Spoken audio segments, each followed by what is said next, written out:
शिव की आराधना किसको कहते हैं? कोई कहता है कि क्यों भटक रहे हो, क्यों जा रहे हो यहां वहां। हम कहते हैं तुम भटको भी मत, कहीं मत जाओ। तुम्हारे घर के नजदीक में जो शंकर का शिवालय हो, तुम्हारे घर के नजदीक में जो शंकर का मंदिर हो, शिव मंदिर हो, शिवालय हो, उस शिवालय में जाकर एक लोटा जल प्रतिदिन चढ़ाना प्रारंभ करो।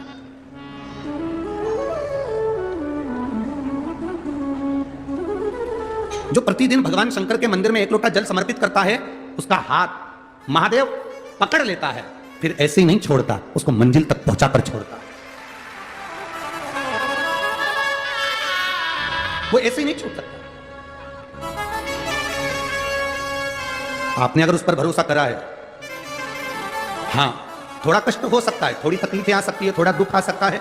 जिंदगी में थोड़े थोड़े तकलीफें हर मनुष्य के जीवन में आती है। कोई संत, कोई साधु, कोई गुरु, कोई ब्राह्मण, कोई बहुत बहुत बड़ा महाराज भी अगर तुमको कह दे कि उसकी जिंदगी में दुख नहीं है, तो समझ लेना कि झूठ बोल रहा। मेरे राम जी महाराज भी इस पृथ्वी पर जन्मे तो उनकी जिंदगी में भी दुख आया। मेरे भगवान कृष्ण भी इस पृथ्वी पर जन्मे तो उनकी जिंदगी में भी दुख आया। माता जानकी भी इस पृथ्वी पर प्रगटी तो उनकी जिंदगी में भी दुख आया। राधा रानी भी इस पृथ्वी पर प्रगटी तो उनकी जिंदगी में भी दुख आया। संसार में अगर जन्म लिया है, मृत्यु लोक में अगर तुम पैदा हुए हो, पृथ्वी पर अगर तुम आए हो, तो तुम्हारी जिंदगी में दुख ये नहीं कि नहीं आएगा। हमारे पूर्व के कर्म के अनुसार हमारी जिंदगी में दुख, हमारी जिंदगी में तकलीफें आती है। पर वो दुख मिटेगा कैसे? राम जी का दुख कैसे मिटा था? राम पथ गमन में जहां जहां चलकर देखो, चलो आपके पास में है पंचवटी, आपके पास में नासिक लगा हुआ है, पंचवटी लगी हुई।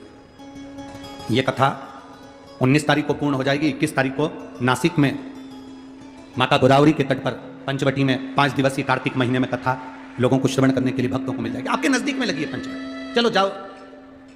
जितने राम जी महाराज अयोध्या से लंका तक गए, उसके बीच में जितने राम जी के मंदिर नहीं है, उससे अधिक शंकर जी के मंदिर हैं। उसका कारण केवल एक है, राम जी जहां रुकते थे वहां शंकर भगवान के शिवलिंग की स्थापना करते थे, पूजन करते थे, और वहां से फिर आगे बढ़ते थे, फिर आगे बढ़ते थे, फिर आगे बढ़ते थे। बिना शंकर की आराधना के, बिना शंकर भगवान को एक लोटा जल चढ़ाए बिना मेरे राम जी महाराज आगे बढ़ते ही नहीं थे।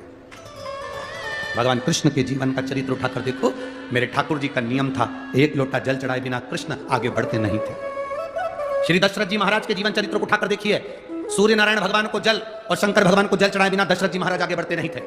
श्री जनक जी महाराज के चरित्र को उठाकर देखिए, एक लोटा जल चढ़ाए बिना जनक जी महाराज अपनी सभा में नहीं जाते थे।